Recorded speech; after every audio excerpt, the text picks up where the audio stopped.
Thank you, Chairman Rogers, Ranking Member Meng, Ranking Member DeLauro. Good afternoon, Secretary Lutnick.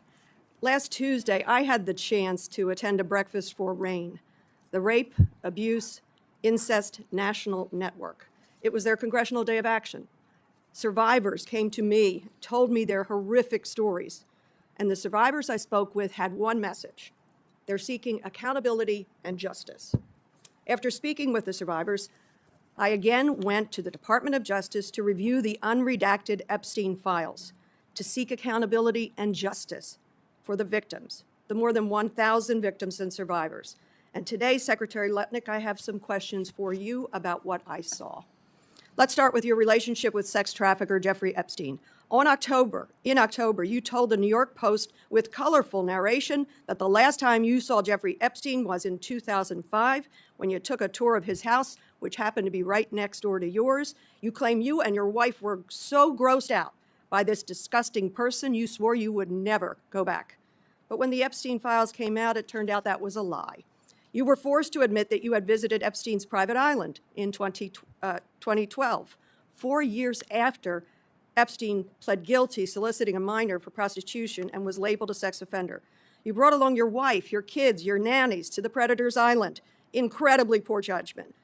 But that even wasn't the whole truth. It turns out that 5 days after visiting his island, you and Epstein signed a business deal together as co-investors in a digital advertising company, AdFin. And emails showed you stayed in touch with Epstein about this deal as late as 2018. Secretary Lutnick, why did you lie to the New York Post about your relationship with Jeffrey Epstein? Oh, I did hear that. Please don't repeat your gracious offer to speak behind closed doors, not under oath, without the ability of this committee to question you. The American people wants to know, why did you lie about your relationship with Epstein?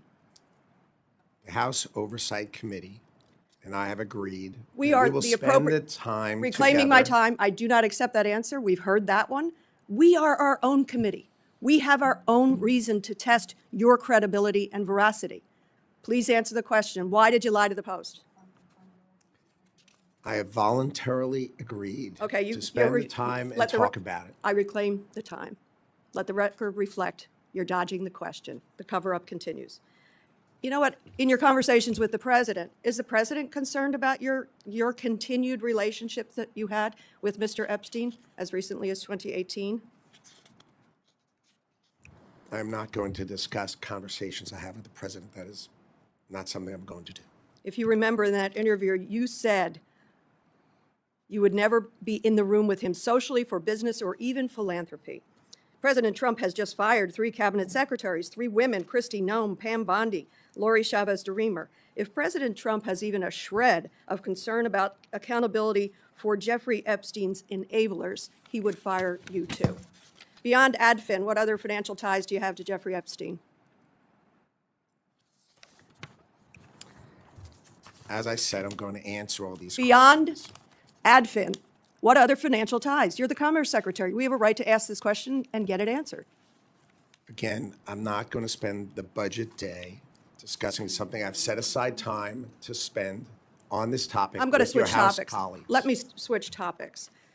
A different and equally disturbing issue, how your family is profiting from your work as Commerce Secretary. Let's start with tariffs. You and the president illegally imposed the highest tariffs on the American people since the Great Depression.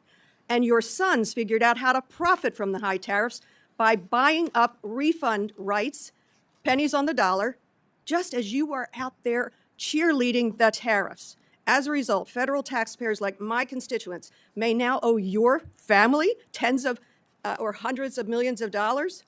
I wonder if President Trump is concerned about you and your family profiteering off the illegal tariffs. You know that is false. Here's reporting. I'd like to put it in the record. Howard Lutnick's old firm did not, in fact, profit from Supreme Court tariff ruling. It is just not true. It's your sons. The No, reporting his is old firm and my sons. It is not Mr. Chairman, true. reclaiming and my you know time. It's not true. I have it's asked not true. Mr. Chairman, reclaiming about 20 seconds. I hope you recognize how fundamentally wrong and corrupt this is. I hope you take accountability and have the decency to resign before you are fired. It's not true. Madeleine Dean comes into this hearing with a very specific frame. She grounds her questions in the voices of survivors connected to RAIN, making it clear this isn't just political theater for her, it's about accountability tied to real human harm. That framing matters because it shifts the conversation from abstract allegations to moral responsibility. She's not just asking what happened, she's asking who should answer for it, and why haven't they? Then she pivots directly to Howard Lutnick and his past interactions with Jeffrey Epstein. Notice the strategy. She doesn't start broad, she starts with a contradiction. A past public statement versus newly surfaced information. That's a classic oversight technique. When a lawmaker can establish inconsistency, the goal isn't just to get an answer, it's to test credibility in front of the public record.